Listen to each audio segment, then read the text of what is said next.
Hello, everybody. Welcome to Nurse Strong. We are your hosts. I'm Alicia. I'm Nikki. And today we want to check in with everybody. It's still crazy out here in this world.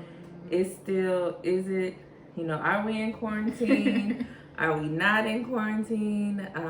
I know we talked about just protecting your mental health during this time and becoming educated, but we just want to check in. So, Talk about our new norm that's going yeah, on. and do we even want some things to go back to normal? Like, Right. is this quarantine and this whole, all these changes going on revolving around coronavirus? Do we even want some things to go back to normal? Right. So, one thing in particular, I have a daughter that's going back to school, and I thought it was interesting that the school sent me an email saying that now they're going to do rigorous cleaning. Like, oh, so now y'all gonna start cleaning the school? Yeah, like y'all should have been cleaning the schools, and I don't know about y'all, but some of those school bathrooms are very gross, and the schools don't even necessarily smell that good. No. So, My thing was always the water fountains. I was always told, like, don't drink from the water fountain. yeah, Even before Corona, like, it's just nasty because the little kids, like, they don't know, and they didn't put their whole mouth on it. Mhm. It never gets clean. Who knows what's living on it?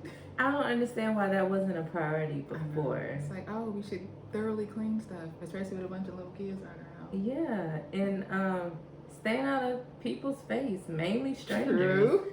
How was that not a thing already? I don't know. It's crazy.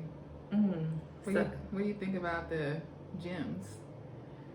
Okay, so I have not gone back to the gym yet, so I don't know all the rules that they have in place. But I know at the gym I go to, we are supposed to wipe down the equipment before and after. I mean, people are sweating, sneezing, whatever.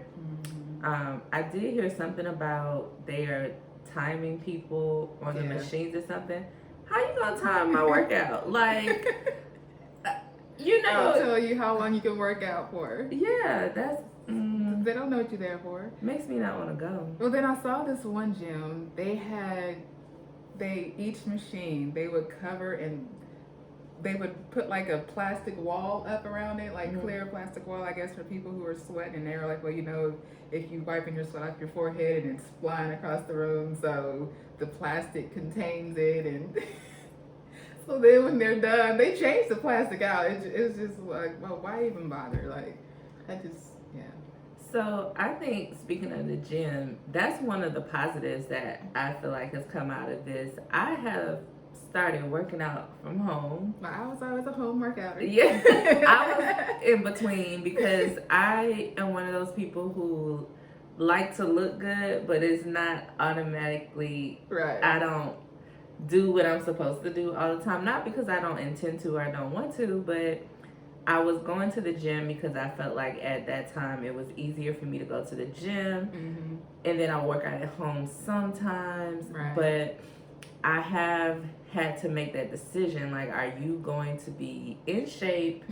Are you going to just make excuses and not continue what you started before this virus? So I have been able to get in a routine, and I actually love it. Like, and now when I do, because I do want to go back to the gym, but I feel like now when I go back to the gym, I've been working out at home so much that I feel more comfortable knowing what to do when I go to the gym. Because even though, like, when I was younger and and I'm not, super old right now, but when I was like in my 20s, going to the gym, it wasn't as much effort because I was just doing it because I wanted to, I don't know, go to the gym. I wasn't out of shape. I wasn't small. I didn't have any issues that I was particularly trying to work on. But now, as after having a mama body and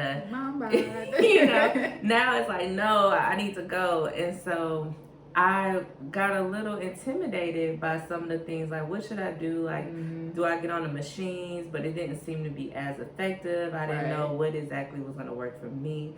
So now I think that now I can pull up a video on YouTube or the app that we like, and now I know different things. So that was a positive that came out of this whole thing. That's true. That's true. What about work-wise? Work. I'm gonna sound bad for saying this, but oh my goodness, I have really been enjoying no visitors. Yeah. Like, y'all, let's please keep this up. You don't know how many times as a nurse you're trying to hurry up and run and get something out of the supply closet, or go and run labs down, or go and find a doctor or find a nurse or whatever to take care of your patient. And it's like you dodging bullets in the hallway because you got 1,000 visitors. Excuse me, can you give me a graham cracker? Excuse me. How do I get here? Yeah. And you can't be like, I'm just busy. Them, right. Because first of all, people are rude. They don't even understand. They get mad, they complain, they report you. And it's like, no, I'm really trying. Like sometimes when I'm trying to, like the other day, I was trying to run some labs down, and it was almost time, like we had to get them there before an hour was up, and I'm like, trying to go. And I guess people who, they were starting to let like maybe one visitor in, and somebody said, excuse me, can you tell me how? And I'm like, and you know they really don't want you to tell them. They want you to take them. Yes. And I'm trying to tell them how to navigate through this hospital, and I felt bad because I couldn't. I had to hurry up and get to the labs, but I really, really hope that we can do something with the visitors, because it brings down exposure to infection on the part of the visitors and the patients, and it allows you to be able to think of this. You go in a room and you can do what you need to do for the patient. Yes, get in and get out. Yes, and I do think some patients need a visitor. Like when you're sick, you do need somebody there sometimes for that support, and then sometimes people don't understand, so you have someone else there to listen. But I'm talking about the packed in the room, the entourage in there with you.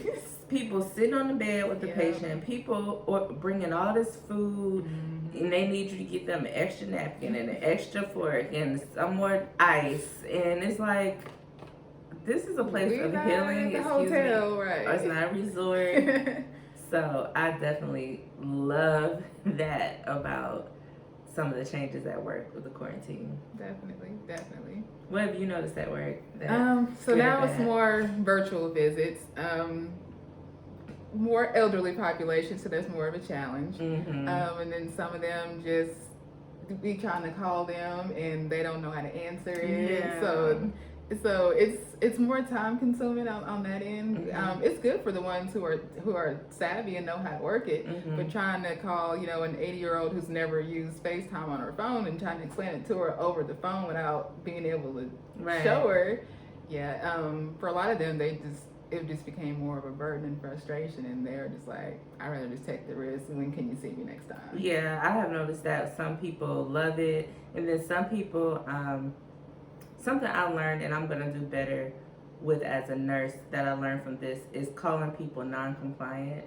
Yeah. Because I have learned that since this happened, a lot of people were like no showing, and with my position, I see patients while they're in the hospital, and then I see them in the clinic. Right. And so a lot of patients were no showing a lot for their follow-ups, and I found out that some of my patients who were major no-showers either didn't have transportation or they were homeless. Like they might be staying here one day, might be staying there one day, and getting to their appointment was not always feasible. Right. So, but everybody has a smartphone, except some people still have flip phones. We learned that. But I can ask them, hey, we can do virtual visits now. If I can get you a virtual visit at this time, let me help you, especially if I see them in the hospital. Download this app. And a couple of my people who were no showing and being readmitted to the hospital were at least able to do virtual visits, and I was able to dig deeper into why they weren't following up. Yeah. So I think it also worked out good too for the doctors who like to bring patients back in more frequently, and they don't want to come, so they just didn't. So now instead of saying, okay, well, you don't got to come in the office, but he at least needs to talk to you, so then you have the option of doing the televisit. So has anything like, how has this impacted like your maybe personal or family life? School. Yeah. Once school was out, then it was like, oh my gosh, like I got 2 kids. What am I going to do with them? And I was planning on transitioning them to learning how to stay home, you know, a little bit by themselves. We hadn't got there yet, so we kind of got thrown into it. And then even now with them trying to still figure out, well, are they going to go all day? Are they going to go half the day? Well, if they go half day, I work all day. Yeah. And then if y'all not offering after school care, what am I supposed to do? Yeah, I definitely think if the schools are going to be different, then work hours have to be different. Right. Like, you know, I have a child old enough to stay home, but who wants to leave their child home every day, all day? Right. I don't know what's going to happen with schools and everything. Something that, this might sound bad too. That's messed up. I said that twice already. But another thing that I've enjoyed is I liked not being able to have company sometimes. Like, it made me realize and it made me reflect on who do I actually want to be around. Right. Like, who am I missing during this quarantine and who am I not missing? And if I have to call and talk to you on the phone, do we even have anything to talk about? So I really have been sorting through and reflecting on my personal relationships and, you know, who I will continue to social distance from and who I won't. I guess I'm kind of the bad person. I mean, I really didn't hang out with a bunch of people anyway except you, so I was kind of like stalking, like, so when can we go back out? So we kind of already work together, so can we still technically hang out? Right. If we, whatever we got, we got. Right. We made it work. Like, but I think, traffic. Yes. Yeah. Being able to just go out, not looking miles of traffic sitting ahead, but just actually get there in the designated amount of time, not adding on 30 minutes for traffic was actually good. And actually having time to actually clock in and go eat my breakfast and then go to my desk and get my day started was good. That's most important, nurses, is eating that breakfast. Yeah. One thing that is really irritating to me is the kind of opening back, kind of not. Like, for instance, if I order some food and you're not open, but you're open for me to order food, so now you have all these people online ordering. So now I'm just sitting in the parking lot waiting, and you're bringing the food out, and it's just like, just let me come in and place my order and take my food. But I understand what's going on, but I kind of, and then the weird hours, like, just stay closed if you're only open for 4 hours out of the day. Yeah. So that's a little irritating. Yeah. So, well, I went to one restaurant where they didn't have online ordering, so then you show up there, or you try to call and the line's busy. So get there, they have their menus taped to the glass because you can't come in. So you have to either call or write on a piece of paper, and they have tape outside and tape it to the window. And then they have tables set outside. They're looking. And they say, don't knock on the glass. And then they bring the food out, and then they set the food out on the table, but it's sitting outside now. So whether you didn't somehow got through and called ahead, you got your food sitting outside on the table. Yeah. And it's not covered. I mean, they're just in styrofoam boxes just sitting outside. That makes me think of the touchless delivery. Right. So I ordered some pizza, and they have my pizza in a garbage bag, like in a plastic bag. Right. And then you just gonna put my pizza on the step, knock on the door, and like, what if I didn't hear it? And my pizza just sitting outside on the ground. Do you think? I don't know. I mean, it's like good intentions, but when you think it through, I just feel like some things. I think people are being reactive, and I feel like when you're being reactive, sometimes that just automatically makes for a bad situation, because we should have been clean anyway. Right. Oh, well, now I need to wash my hands. Like, That's not new. right. It would buying up all this hand sanitizer, cleaning wipes. Like, what were you doing before then? Right. So I don't know. Like I don't know. Things I say I want things to go back to normal, but I don't really know what that is. I joke and say they just need to come out with a vaccine, but I really don't want the first vaccine. Right.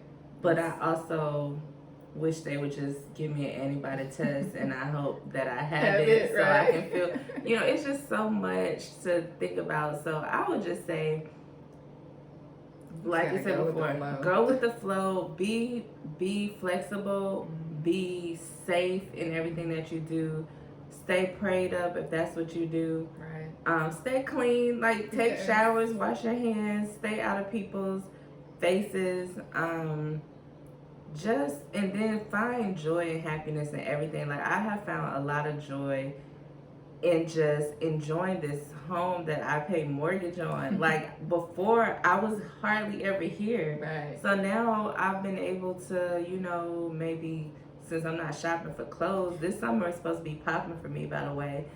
I haven't bought any clothes because I can't go anywhere. So I've been buying blinds and paint and carpet steamers and to fix up the home that I already paid for. So I try to find joy and happiness in that area. That's true. I don't like that I now have time to actually sit down and read a book. True. Well,